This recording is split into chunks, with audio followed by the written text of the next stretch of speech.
Your Excellency, President Vella, Excellencies, distinguished guests, ladies and gentlemen, a very good morning and thank you so much for making time for this distinguished lecture. We're really delighted to have three distinguished speakers and such a distinguished gathering. So without further ado, I would like to invite the first speaker. He happens to be a seasoned academic. His research focuses on intergroup and intercultural relations, focusing primarily on strategies on how we can possibly mitigate conflict relations and conflict spirals through democratic engagement.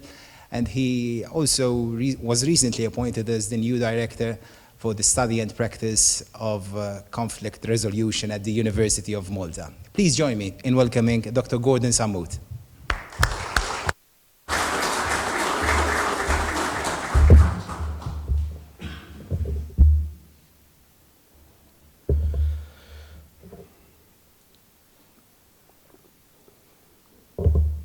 Eccellenza, Excellencies, distinguished guests, Rector, colleagues, Lodwa Taiba.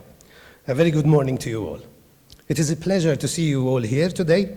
We gather at a time when outside of these walls, and not too far from our beautiful Mediterranean shores, calamities abound. Sudan, Yemen, Syria, Palestine, Libya, Ukraine, and more. On a regular basis, we face new appeals by heads of state and heads of high-level institutions for more bullets, more tanks, more fighter jets, and all this whilst supply chains around the world are compromised, inflation skyrockets, corporations worldwide rake in record profits that also translate into record taxes to fund war chests all over the globe. Rarely do we get a breath of fresh air, but sometimes we do. Let me start by acknowledging and thanking the efforts of the Abdulaziz Saud Albabtain Cultural Foundation in Kuwait, Salaam Alaikum, that in this acrimonious international context opts to swim against the tide and fund an international peace network in countries like Armenia, Albania, and here in Malta, where it funds a chair for peace at our university, and under the auspices of which we organize an annual event in conjunction with the Office of the President of Malta. Its generous contribution enables us to strive, not fight, to promote a peace agenda wherever and whenever we can. And I should like to note that the Foundation's Chair for Peace was set up at the University of Malta through an agreement with then Foreign Minister, Dr. George Vella, current President of the Republic. The University of Malta, amongst everything else it does in the service of the nation, has channeled this endowment to the Center for the Study and Practice of Conflict Resolution, which I presently direct. I am humbled, grateful, and proud to be able to serve my university and my country in collaborative efforts that promote peace. It is only fair to note that the University of Malta has consistently invested in peace studies over the years.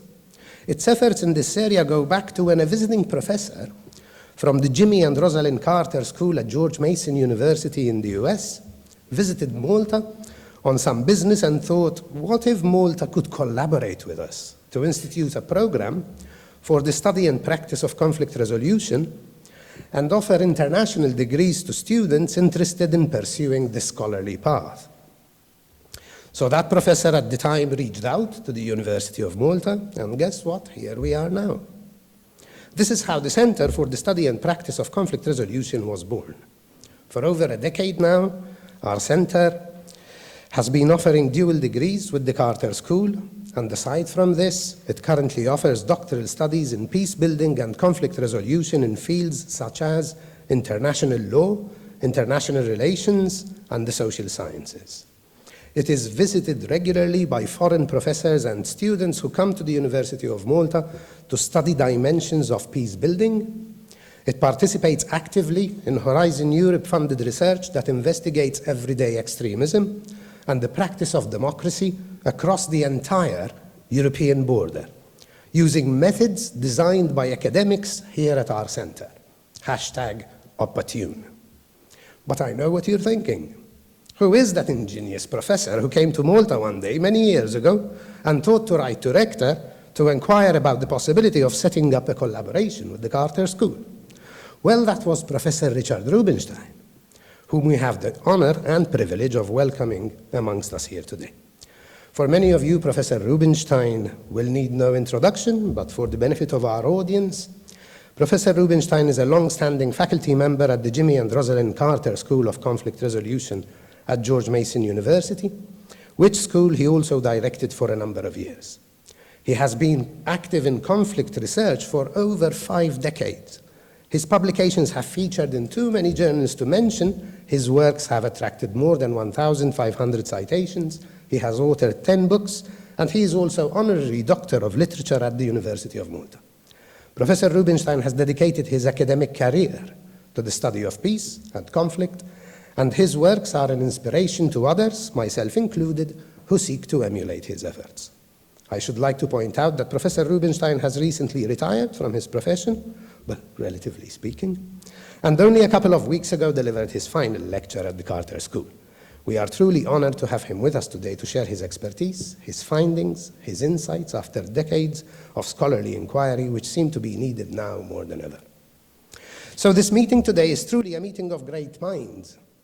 I thank once again the Abdulaziz Saud Albabtain Cultural Foundation, the University of Malta, especially my colleagues at the Center of the Study and Practice of Conflict Resolution, the Jimmy and Rosalynn Carter School for Conflict Resolution at George Mason University, and obviously the Office of the President of the Republic of Malta. These institutions converge here today to put peacebuilding back on the agenda, a truly wonderful and historical moment that we cherish and celebrate, a moment which represents the legacy of 4 institutions who in a world of conflict choose to pursue the study of peace. Thank you for making the effort, for setting the example, and for the legacy you're leaving behind.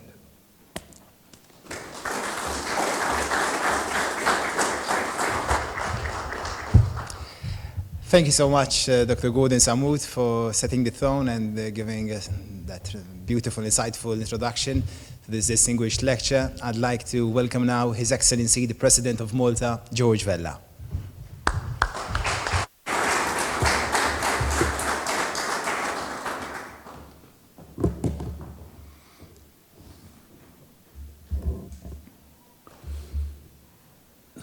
Professor Alfred Vella, Professor Rubenstein, Dr. Gordon Sammut, Excellencies, distinguished guests.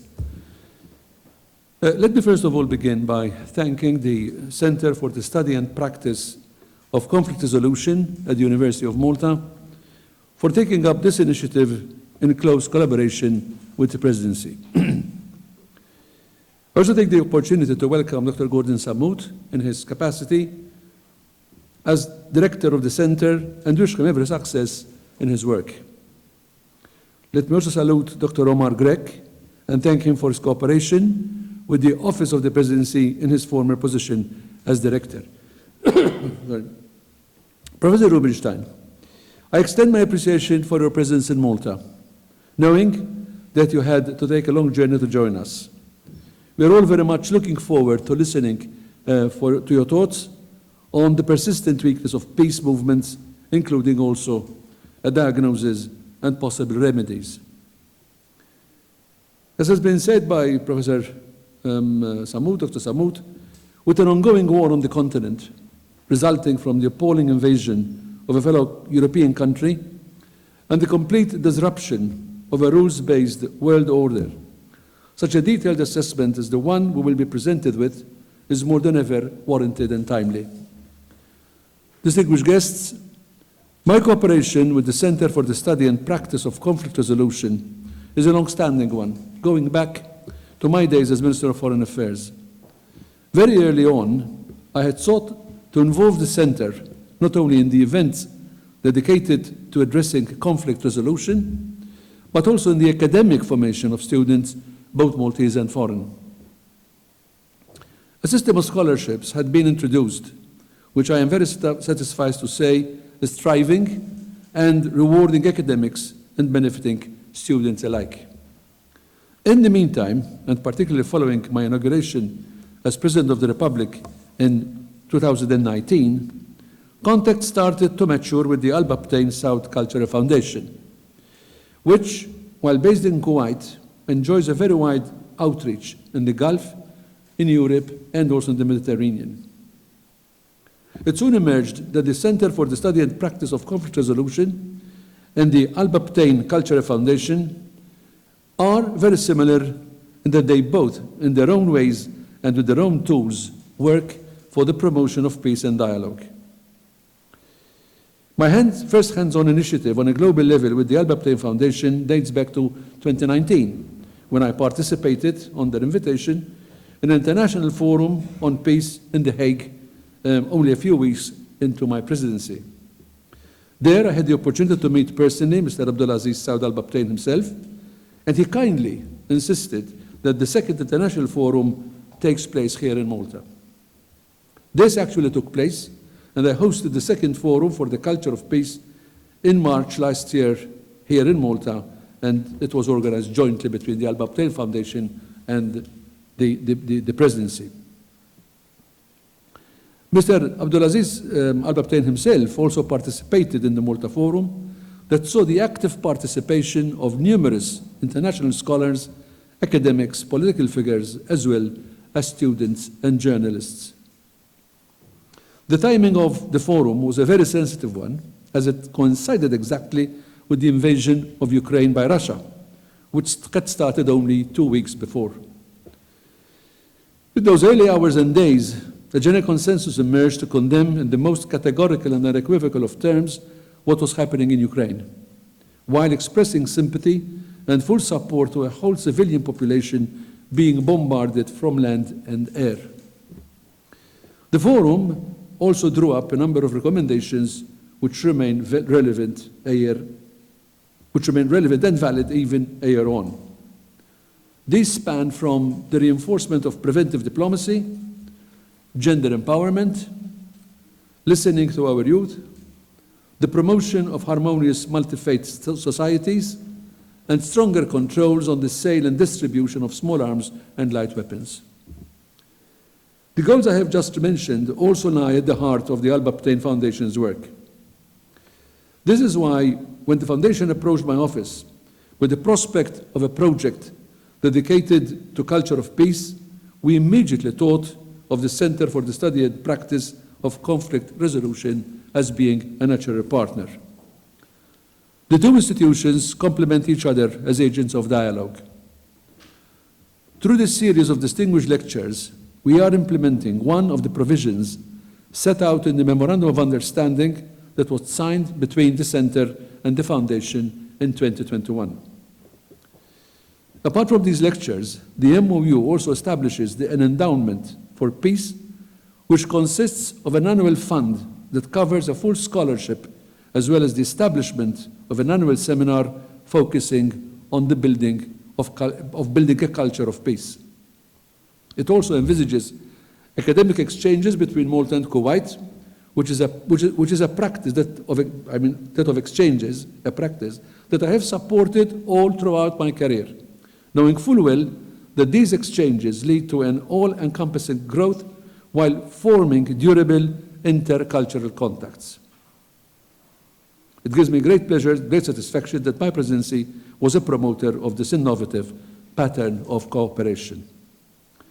These initiatives further reinforce Malta's credentials in the interest of stability and peace, not only in the corridors of power at the United Nations Security Council, where we continue to deliver results with remarkable success, but also at the grassroots through regular lecturer and student contacts.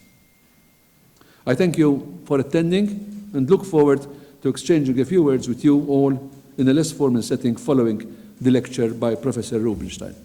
Thank you.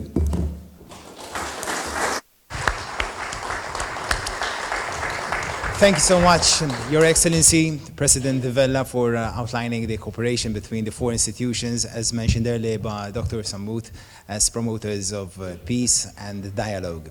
The next speaker, already announced by Dr. Sammut in his introductory remarks, he happens to be also the university professor on conflict resolution and public affairs at the George Mason University, but also he authored 10 books on understanding and resolving conflicts, social conflicts. We're really delighted to have him with us this morning for this distinguished lecture.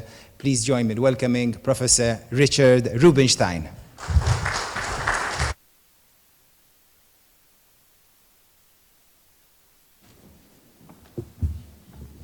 Thank you. President Vella, Rector Vella, and Dr. Sammut, distinguished friends, colleagues, and students. I'm very happy to be here today, and I wanted especially to thank President Vella for sponsoring this event, and the Albabtain Cultural Foundation, which you already heard a lot about, for funding it. I'm very grateful to the center's former director, Dr. Omar Grek, and its current director, Dr. Sammut, for inviting me to speak here. Permit me also to greet a number of longtime friends and students who I've not seen for far too long, and to welcome them to this lecture. And I bring you all greetings from my school, from the Carter School at George Mason University, and hope that you will come and visit us if you're in the States, or at least electronically. We're doing a lot of activities that you might be interested in. I will leave you with a website when I finish. I don't want to indulge in nostalgic reveries here, but I can't help recalling that this is a long time I've been coming to Malta. I came here in 1994 as a Fulbright professor. I spent 6 months teaching at the University's Sociology Department under the leadership of Father Joe Iguanes, also Professor Joe Iguanes. I completed research on a book called When Jesus Became God. I came back after that as often as I could because I basically fell in love with the place. And on some of those visits, as Dr. Sammut mentioned, we began talking about the possibility of a joint program, a George Mason and University of Malta program. I just wanted to mention, in case these names, I don't want these names to be forgotten, that Father Peter Saraceno Inglot played a very important role when we started, the rector of the university at that point. We've been very lucky to have university rectors who were very interested in the program. We had the chance of working with Dr. Stephen Kalea, who's here, and the head of MEDEC, as well as with Omar. And I don't know if he's here or not this morning, but Mark Michelli, there he is, who was Malta's ambassador to the United States, played an instrumental role in helping really conceive of this Joint Masters program and organizing it as well. Rector Juanito Camilleri supported it back here. And so we ended up putting it together, and Rector Vella has supported the program very strongly. It's a great pleasure to see the students in the program here this morning, and I hope they're going to get credit for this lecture. The topic that I've chosen to speak about is one that's concerned me for a long time, ever since I was in Chicago, marching up and down the streets as part of the anti-war movement in the 60s and 70s in Chicago. The Vietnam War produced a movement of revulsion against war, which lasted really until 1990, when President George H.W. Bush dispatched 500,000 American troops to Saudi Arabia in preparation for a war against Iraq, which had invaded Kuwait. And Saddam Hussein was the leader of Iraq at that time. And the result was what we call the Persian Gulf War. I'm going to return to that war in a moment. But as you know, that struggle was followed by a long military struggle in Afghanistan, following the Al-Qaeda attacks on New York and Washington, a second war with Iraq, starting in 2003, and assorted military interventions by the U.S. in the Balkans, Somalia, Libya, and elsewhere, often with the participation of NATO and other coalition partners. The United States has fought 13 major wars since its independence, 5 of them since 1945, not counting relatively brief military interventions like the Libyan intervention and so on. I wrote a book about this 12 years ago called Reasons to Kill, Why Americans Choose War, because I was already impressed by the fact that virtually every war in which the United States was involved in had generated opposition. There were peace movements, really from the American Revolution on, but none of these movements succeeded in preventing war or even measurably shortening it. So the question was, if there was debate over the wars, if this was a democracy and people had the right to make a decision about war, why were peace movements endemically weak? And I came to the conclusion in that book that part of the reason, at least, was what the sociologist Robert Vella called the civil religion, that the American civil religion, an amalgam of traditional religion and secular ideas, contained a just war doctrine.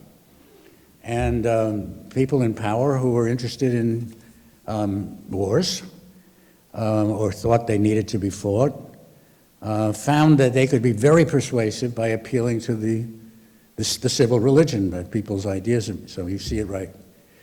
I'll give you some illustrations in a minute. I think that explanation made some sense, but it was clearly incomplete. And what moves me now to try to make it more complete is the ominous situation which Gordon referred to, and which I'm sure you're familiar with. The situation which has recently impelled the Bulletin of Atomic Scientists to move its doomsday clock to 90 seconds before midnight. These atomic scientists are worried about a nuclear war, and we ought to be too. Not only do we have a steadily escalating war raging in Ukraine, but a massive military buildup taking place in Asia, centered on the rise of China as a global power, and threatening a possible two-front global war for the first time since 1945. Moreover, these parties are nuclear armed, and which is why the Bulletin of Atomic Scientists is panicking. And I'm sure you know that President Putin has already said if certain red lines are crossed, he would feel free to use nuclear weapons, I assume tactical nuclear weapons in Ukraine. You may not know, or you may know, that the British have agreed to supply the Ukrainian government with anti-tank weapons using depleted uranium ammunition, which is a type of low-grade radioactive weapon that was used by the United States in the Gulf War, which many people think is responsible for causing thousands of illnesses connected with the so-called Gulf War syndrome. So we're haunted by the notion that the simultaneous increase in intensity of great power conflict with a continued proliferation of nuclear weapons could be heading us towards disaster. Well, I mentioned the Persian Gulf War before, so I want to mention that the first public lecture that I ever gave as a conflict resolution professor at George Mason University, I gave in the midst of the Persian Gulf War. It was called On Taking Sides, Lessons of the Persian Gulf War. And I'm mentioning this because I especially have Ukraine in mind. And I'd like you to think about the parallels between the Persian Gulf War and the conflict in Ukraine. You recall that in 1990, Saddam Hussein, the dictator of Iraq, who had brutally suppressed movements of his own people for independence, for autonomy, especially among the Shia and the Kurdish populations.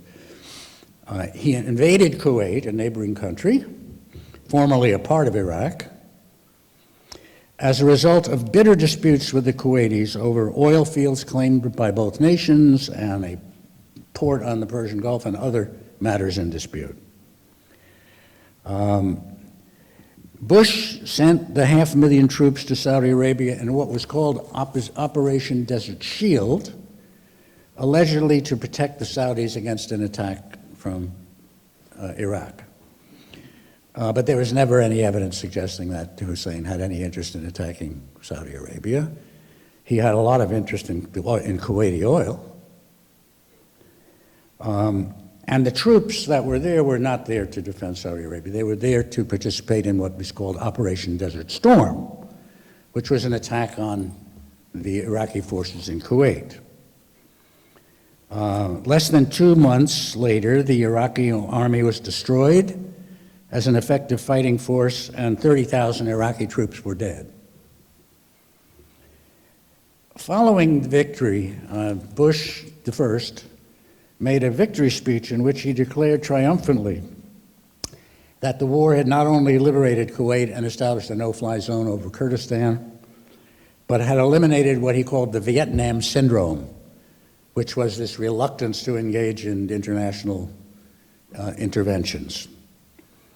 I was motivated to speak against the war because I favored the Vietnam syndrome, but also because my own research made several things quite clear. First, there was a long-standing conflict between Saddam Hussein and the United States. And America, USA, which had replaced Britain and France as the chief military and imperial power in the Middle East, was continually having difficulty with Saddam Hussein, who insisted not only on being a brute towards his own people, but being independent towards the United States, which involved a kind of a movement towards being non-aligned in the Cold War. Secondly, I discovered, and it was easy to discover, something that I think people still don't realize, that when Saddam Hussein saw that the Americans were serious about ejecting him from Kuwait, he offered to leave. He offered to leave 2 or 3 times, actually. The first time, he offered to leave in exchange for some face-saving gestures, really, to try to stop the Kuwaitis from slant drilling into the Rumaila oil field and some things like that. Then when he realized that negotiation was not going to take place, he offered to leave, period, without conditions, so long as he could keep his army and go back to Iraq with it. George Bush's response to that was, I quote, "Tell Saddam we'll see him in Baghdad." Because the purpose of that war was not just to liberate Kuwait. It was to destroy Iraq as an effective fighting force in the Middle East. And it did. The problem was that, and it's always the problem, I'm afraid, when you have a war, is that none of the causes of the conflict, none of the root or even not so root causes of the conflict had been identified, and nothing had been done about them. So whether one was talking about the ethnic conflict in Iraq, or U.S. opposition to independent leadership of anybody in the Middle East, or the specific battle between Saudi Arabia and Kuwait, and Nothing had been done about any of those causes, and so it did not take any great prophetic ability on my part to say there was going to be another Iraq war. That the end of the Persian Gulf War was not the end of the war with Iraq. And if one could take any pleasure in saying, "I told you so" in 2003, I would have done it. But one never takes pleasure in that sort of "I told you so." So think about Ukraine now for a moment. What have we got in Ukraine? Once again, we have an evil enemy. Saddam Hussein in the United States was portrayed as Hitler. A vicious, malicious, insanely power-mad person who could not be negotiated with at all, although actually from time to time he was negotiated with. In my book, Reasons to Kill, I had talked about the evil enemy image, the satanic, literally satanic image of the leader who is purely malicious, who loves aggression, and of course, by contrast, we're innocent defenders. We have no national interest that would cause us to expand or to threaten anybody else. So this is the vicious dictator who's not only malicious but also deceptive, the father of lies, and also is power mad, who wants to be God. It's literally a satanic image. So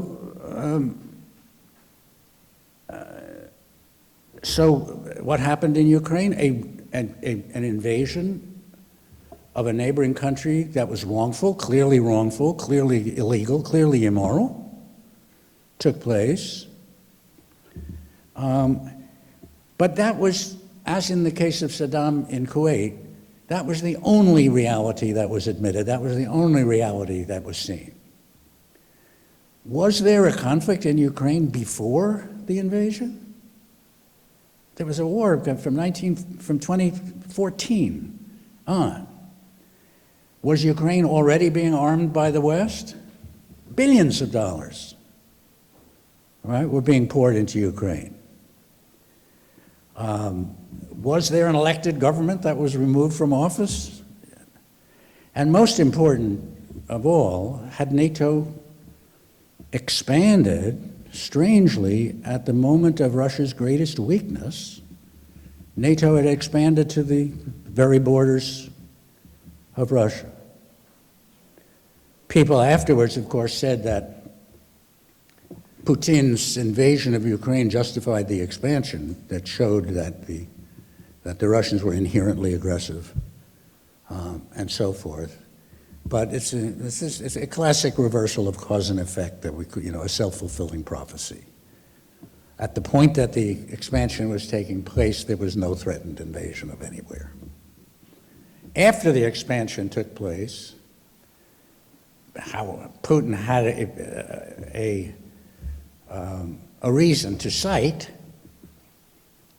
for doing what he wanted to do in Ukraine. But again, as in the case of the Gulf War, the underlying conflict disappeared.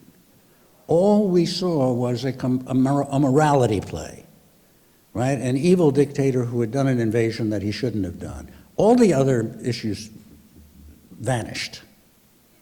And my colleague Sarah Cobb, who writes wonderful books about narrative in conflict, calls this the impoverishment of narrative in conflict.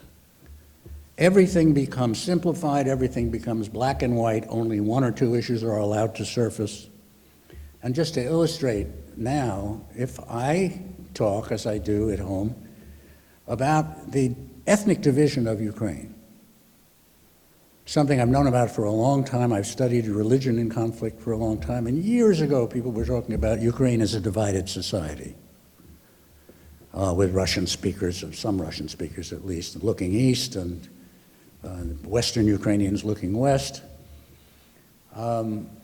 And if I now try to talk about this with my friends or students at home, nobody knows what I'm talking about. Right? The fact that Ukraine is a divided society has ceased to, if anybody's going to say anything about it, they're going to say, oh yes, but the Russians recognize the Donbass republics. The Russians are behind this all. It's the outside agitator theory of ethnic conflict in Ukraine. Well, of course the Russians took advantage of it, but there was something to take advantage of it, a serious division in the society. The Donbass republics, or the Donbass people, many of them did not want to be ruled by Kiev, and that's why they were fighting against Kiev since 2014. They might have stopped fighting if the 2015 agreements that were supposed to give autonomy to Donbass had been observed, but they were never observed. So my point here is not to argue one side or the other, but especially not to argue in a way that will make people say I'm a Putin apologist, which I'm not. But to say that this sort of impoverishment of the narrative is what we now have come to expect in wartime. The similarities are a little uncanny, actually. First, you have the real causes of the conflict buried under a ton of rhetoric. I'm a reader of the New York Times in the morning, and I can barely get myself to read the paper.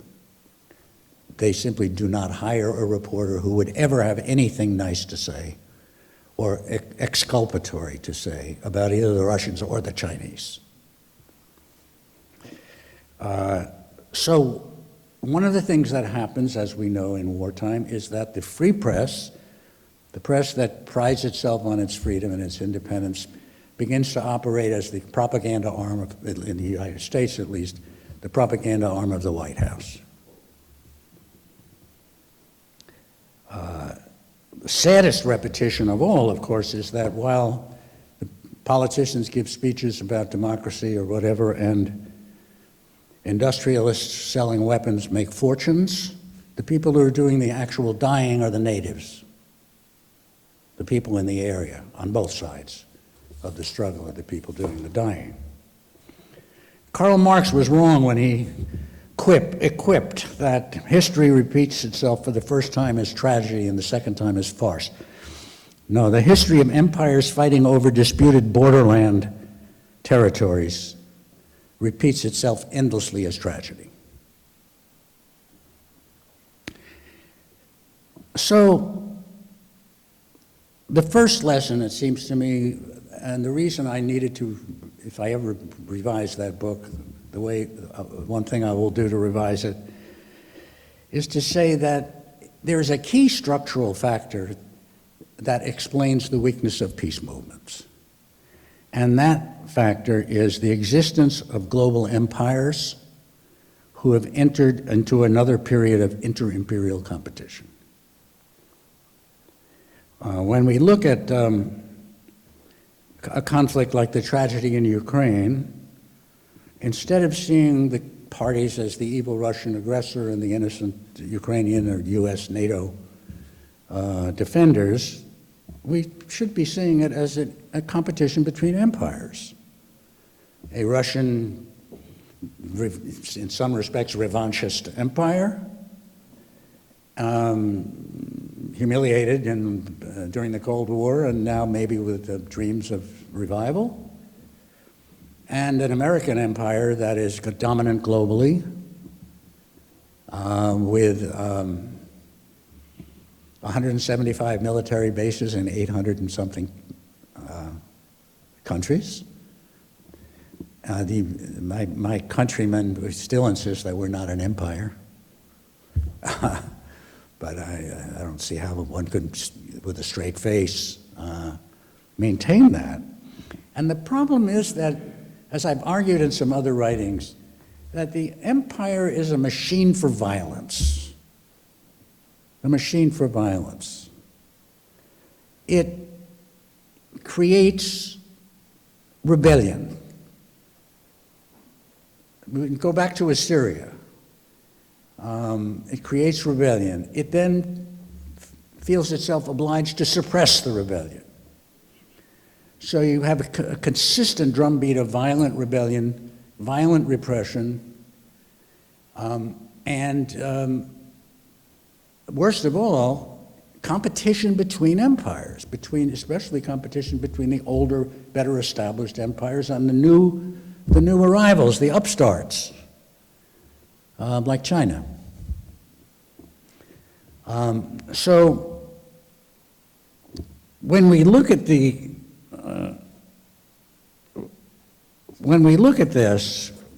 the existence of empire, let me insist on it or so,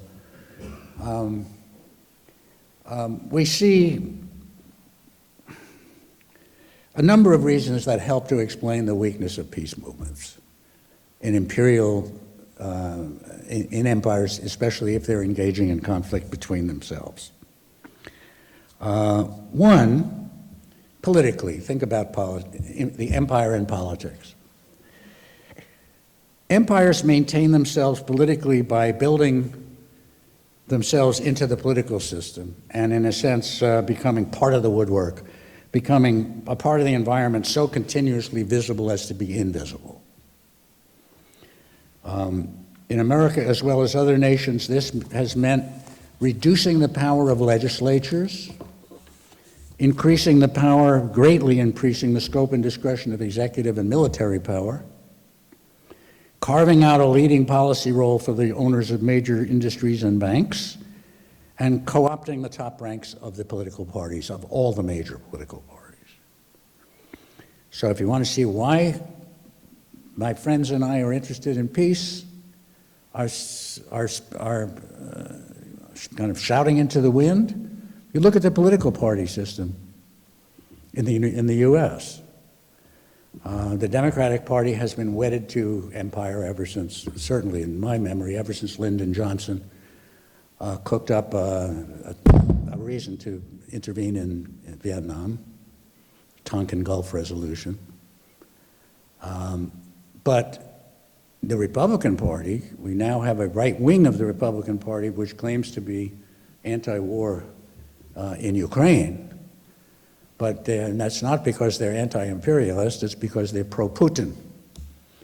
And when it comes to China, they're more bellicose than the Democrats. So where's the home for a peace movement in a party system like that?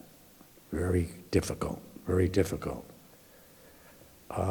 You'll have people advocating the formation of a third or a fourth party, and especially when the question may be the second coming of Donald Trump, that's not going to go anywhere. Malta is a more welcoming environment for peace movements, it seems to me, than the US, because it has a history of non-involvement in great power disputes, and it has a constitutional provision, which I'm sure you're familiar with, Article 3, which says, quote, Malta is a neutral state actively pursuing peace, security, and social progress among all nations by adhering to a policy of non-alignment and refusing to participate in any military alliance. I understand there's a good deal of discussion about what this means for Malta in light of the Ukraine war and other conflicts, and I'm not going to meddle in that debate. But I will mention as an invitation just to further thinking about this, that the events we're witnessing today also throw into sharp relief the decisions facing Europe and Malta as a European nation in view of the general increase in inter-imperial competition. In the US, it's generally assumed that Western solidarity, which means, defined in practice, as the subjection of Europe to American wishes, will continue, the alliance forever. Right? But in fact, an argument can be made that what we're witnessing in Europe is the development of new imperial power. Right? Not the French, the British, and so forth anymore, but a European entity with a very powerful, increasingly better armed military wing, which provides the military clout for whatever Europe may decide to do, and a political leadership, I think of Macron especially now, a political leadership which is, has shown some signs of independence from the US. Could we, if we are entering, if some people call this multipolarity, if we're entering into a period in which there are multipolar centers of power and they're imperial power, might Europe be a new power center with its own will and it's actually its ability to do things that the Americans don't want them to do? I don't know.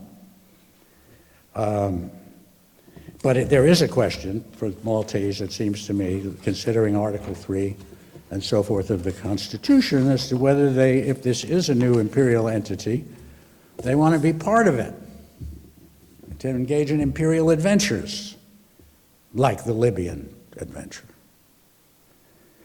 30 years ago, I spent a whole day talking to Dom Mintoff about that, and swimming at St. Peter's Pool. And I know what he would say about it, but that's a long time ago. The Maltese will have to make up their own minds, obviously, about that. There are also, in addition to political reasons for the weakness of peace movement, there are also economic reasons, and I'm not going to spend any time really talking about it. I don't want to run out of time. But I will mention that in the US, the two major parties are agreed in supporting the astronomical growth of the US military-industrial complex, which now commands a more than $1 trillion, if you include intelligence as well as armaments, it's more than $1 trillion a year in military spending. That budget, along with the growth of military forces themselves, is an important source of employment for workers in otherwise deindustrializing economies. It's funny, people keep talking about the US as deindustrialized without ever talking about the arms industry, which is industrialized, and it's the world's leading arms industry. Furthermore, what some people call military Keynesianism is a source of aggregate demand that some economists think is essential, not necessarily in its present form. That is, not necessarily in military form, but it's essential to keep the economy afloat. So an effective peace movement, what would it take to make an effective peace movement under these kinds of situations? Well, I think it needs to be anti-imperial. I think the peace movement needs to say you must slash this military budget and convert wartime spending to peacetime spending, perhaps using the same, it could be, one of my old friends, Seymour Melman, used to call this Pentagon socialism, because cost plus contracts and so forth. That's fine. If they want to do it that way, that's fine.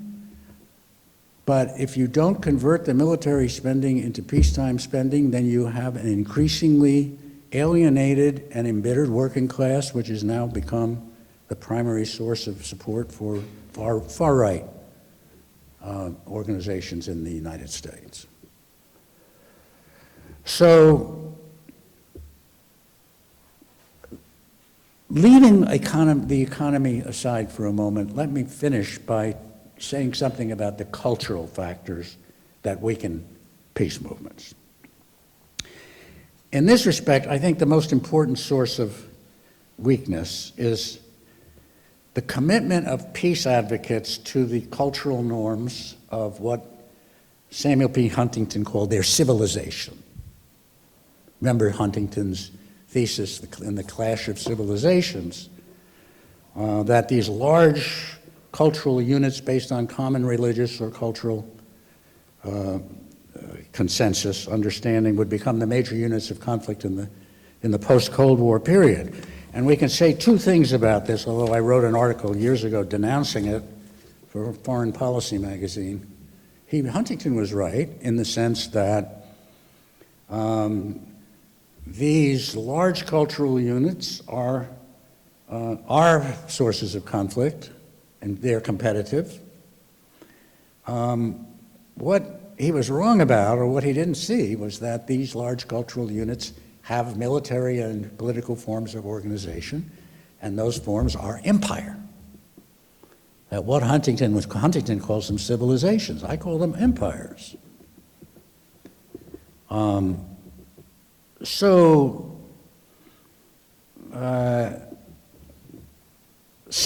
what about this? It seems to me civilizational values, in Huntington's sense, contain a profound contradiction.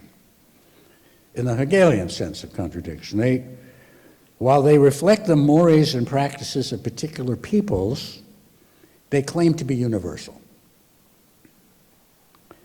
The contradiction was explored most powerfully by the earliest and most profound critics of empire, the Hebrew prophets and the early Christians. The revolutionary moral vision of Isaiah and Jeremiah was inspired by the existence of ancient empires, Assyria, Babylon, and so forth. New types of international organization that raised the possibility of a universal world order, on the one hand, even while they demonstrated that you would never get there in the imperial form. Right? If Babylon or Assyria or whoever was going to dominate the world, they were not going to produce a universal world order. Maybe they would try to produce a universal world dictatorship, but it wouldn't work. It could not be stabilized. The prophets saw that. The early Christians saw that. I'm now writing about another prophet, Paul of Tarsus, who interpreted Jesus' life and death and resurrection as evidence that God was about to replace the Roman Empire with an infinitely better order based on love, respect, and just relations between nations. That same universalistic idea was given classical expression in modern times by the young Karl Marx, who argued that species identity, what Marx called species identity, could provide the political and cultural basis for a free, just, and stable world order. But Marx pointed out, being a Marxist, that species identity was just an idea, and that it could only become real, it can only become a relevant idea if on the basis of the multiplication of material transactions, group interactions, personal relationships, and exchanges of information across national and civilizational boundaries. If that happened, then species identity would become real, could become real. Well, there's a moral to this tale, I think, that some may find surprising in an age of increasing imperial conflict like the one we're going through now, and that is one of the most regressive things you can do at this juncture of history, a critical juncture, is to stop trading with other people, other civilizations. Stop providing them with material resources. Stop dealing with them as fellow workers. Stop visiting their cities and villages. Stop enjoying their arts and playing sports and games with them and marrying them and singing their songs and dialoguing with them. When you cut people off, when you sanction them, for example, is that supposed to be your substitute for war? It's the road to war, in my opinion. If you stop refusing to share technology or other information with people, even the Chinese, if you exclude them from your own group life, it causes a further inward turning that weakens the peace movement, which is already weak, even further. So our goal as peace builders, it seems to me, is to act in such a way as to bring world society more concretely into existence. Creating obstacles to the development of human identity maintains the system of competing empires. That system, I would insist, is a prime cause of our most destructive behaviors, from war itself to the menace of nuclear annihilation, environmental destruction, growing social inequality, bitter polarization, political polarization.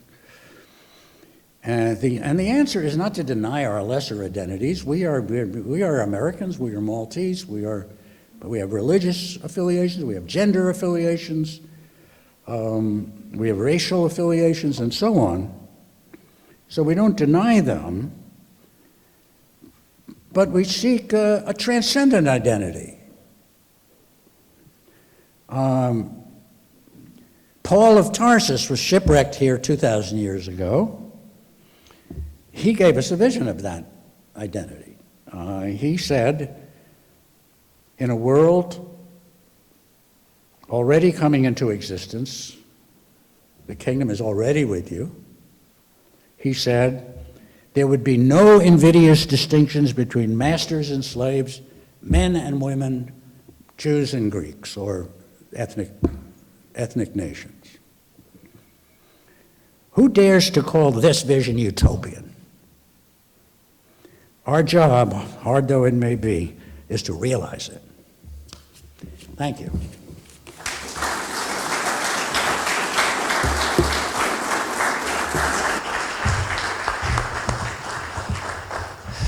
Thank you so much, Professor Rubenstein. I think we may take three to four questions, so feel free just to raise your hands, whoever wants to ask anything to Professor Rubenstein. Yes, please.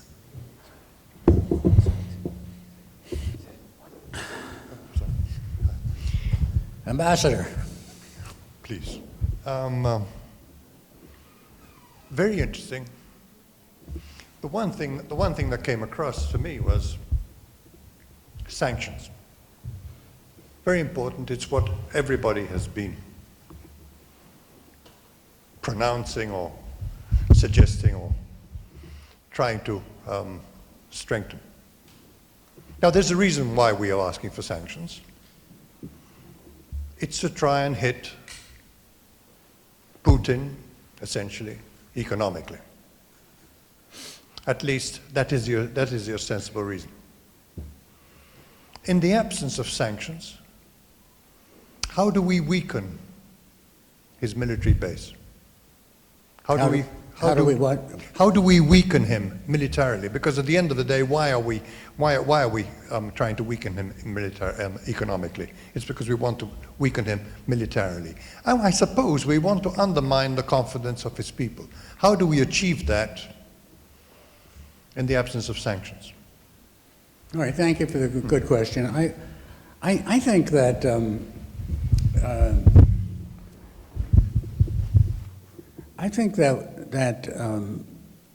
when you start talking about sanctions,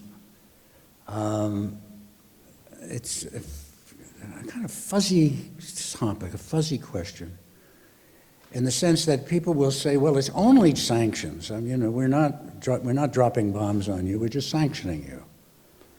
But then people forget that people who know about the history of World War II, especially in the Pacific, will remember that sanctions in the Pacific led directly to the attack on Pearl Harbor. When Roosevelt sanctioned, scrap metal and oil, he threatened the economic destruction of the Japanese empire. So sanctions are a form of warfare. They're economic warfare. Now, should you ever sanction? You might also ask the question, well, should you ever arm? Right? Should you ever threaten military force? And I have to say, not being a pacifist myself, I have to say yes. There are times when you should sanction. There are times when you can threaten military force, but not for the purpose of weakening another country militarily. Would you? Is it okay if they weaken us militarily? If you are actually negotiating serious differences, if you're identifying serious differences that you have with another people and negotiating with them, then at the same time you may be threatening military force, you may be doing sanctions, you may be doing other things. I don't think I'm not arguing for some kind of impossible purity, but I am arguing that if you're not seriously negotiating about real issues, you cannot claim war as a last resort. War is not a last resort unless you've seriously engaged in conflict resolution activities. And with Russia, that means dealing with Russian interests as the Russians see them. Not simply focusing on Putin's fantasy of, there's no such thing as Ukraine, and so, which was a nonsensical statement on his part, and there was no reason to take it seriously. There was a lot of reason to take seriously that we now have missile bases in Romania and Poland with missiles with offensive capabilities pointed at Russia. The United States wouldn't tolerate that for a minute, and didn't in Cuba. So why would we think Putin would happily just sit there and watch this military threat grow daily on his border? These questions were all raised, and our Secretary of State Blinken said it's a non-starter. Which reminded me of George Bush saying, "See you in Baghdad." Right? It's a non-starter. Well, you're the Secretary of State. Negotiate. Don't call these things non-starters. And so again, you're driven back to this idea, well, Putin is kind of the essence of evil. And you don't negotiate with the essence of evil. You don't negotiate with the devil. Well, I'm sorry, I'll tell you just a couple other things quickly about it. This is too long an answer. I was at the Vatican almost a year ago in June of last year with a group of people interested in peace in Ukraine who were talking about the need to negotiate in Ukraine. We issued a statement. The group was headed by, it was the Pontifical Academy of Sciences that was sponsoring the meeting. It was certainly the most beautiful meeting room I've ever been in. It was the Palace of Pius IV. People from all over the world were there who thought, well, the chairman of the U.S. Joint Chiefs of Staff, whose name I'm forgetting now, said nobody's going to win this war, he said. It'll have to be negotiated. That's what the people at the Vatican were saying. It'll have to be negotiated. Immediately, objections were raised. Well, you can't you can't reward aggression. Has there ever been a peace negotiation that didn't, in some sense, reward aggression? I mean, if it stopped short of unconditional surrender. And I can even understand, up to a point, people saying, well, we're improving the negotiation. If we arm Kiev with this, that, or the other thing, we'll improve their negotiating stance. But I think this is out of control. I think it's gone completely out of control. We're talking now about spring offensives on both sides in Ukraine. We're talking about Abrams tanks. We're talking about depleted uranium anti-tank weapons. We're talking about possible late model jet fighters for the Ukrainians. And what do we expect Putin to do if it looks as though he's going to lose? So that's right. It's the danger of this now of out of control escalation that drove the people at the Vatican to get together and issue the statement, a really interesting statement that not one major newspaper ran, because it was not popular.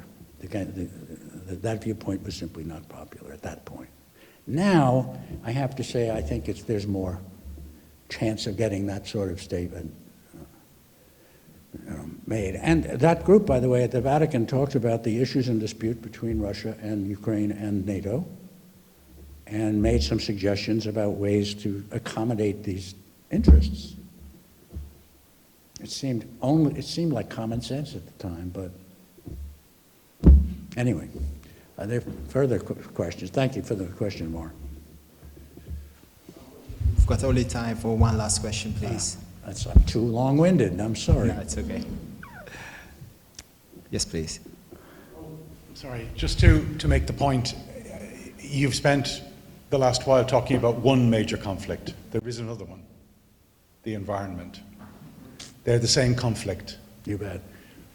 The way we're going at the moment is to greatly enhance the biggest polluter on the planet, the United States military. And if we don't acknowledge that and see the environmental and climate change dimension of this conflict, we miss an opportunity for peace building, which is the environmental argument. The IPCC has made it crystal clear that we have 2 decades to do some serious remedial work.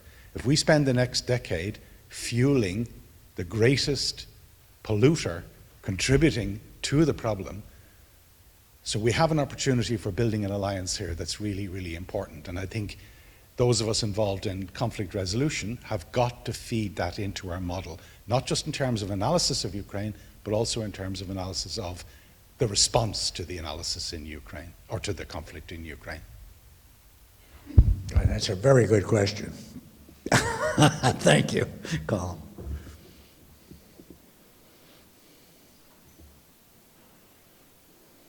Anybody else? Please, one last question, because that was meant to be the last one, but we can take another one. My question is about the empire. If both parties in the US are invested in the empire and profit from it, and peace movements are weak and cannot radically influence the establishment, is the only hope for the world to wait for the slow collapse of the empires, similar to the British one? I didn't hear that too well, did you, Keith? I was saying, if both parties in the US are invested in the empire and they benefit from it, and if peace movements are weak and cannot radically change the establishment, is the only hope for the world is to wait for the slow collapse of the US empire, similar to the British one? Could someone, I'm sorry, between my ear and... Do you want to read it? Yes. So if both parties in the United States are involved in the empire of the United States building or keeping, then is our only hope to sit and wait until the empire runs out of steam, similar to the British Empire? What's the alternative? Yeah, well, that's a very good question, and I don't know what the answer is.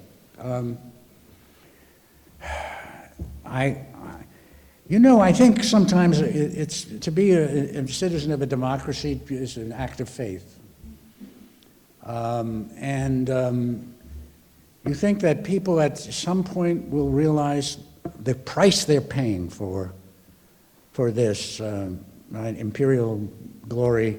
Actually, it's not ever put in the form of imperial glory. It's put in the form of security.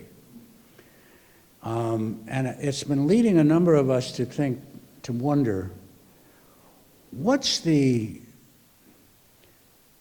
need, the unsatisfied need that's being fulfilled for lots of people by this emphasis on security? Right? It becomes extremely strange in the case of the US when the country is not under attack by anybody. If you're talking about self-defense, what you're actually talking about is the defense of American troops in Africa or someplace, not in the United States. So there's something else going on here, and I can't really claim to understand it. There's a vulnerability that people have. They're available for mobilization on security issues in a way that suggests that there's a source or sources of insecurity that are already existing, personal insecurity, that have not been identified. Maybe economic insecurity is part of that. I know I keep thinking of, in the States right now, of the fact that the privileged workers, the workers who actually, vote, although they tend to vote Democratic, not Republican, are the high-tech workers, the technological workers. They're being laid off by the tens of thousands now. Every week, there's another 10,000 layoffs of high-tech workers.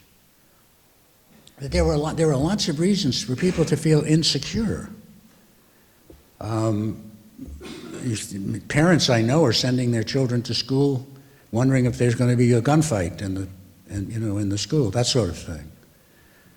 A tendency, and I've been reading in the Roman history, and the kind of social chaos that was taking place in Rome in the so-called declining years of Rome. It's partly caused by the impoverishment of civilian services by the empire, by the military expenditures. So I don't know, we could talk about this together. And I think there are sources of insecurity that haven't been identified that make people vulnerable to a national security appeal, which actually doesn't make any sense. Actually doesn't make any sense. And I do have some faith that people will, at a certain point, say, we're not going to pay this price anymore. Right? We want schools that teach, and we want, some job security, and we want happy families that aren't divorcing at the 50% divorce rate, and other sources of kind of social misery in a very rich country. And people, I think, we have to keep saying what we think and hope that people will start listening.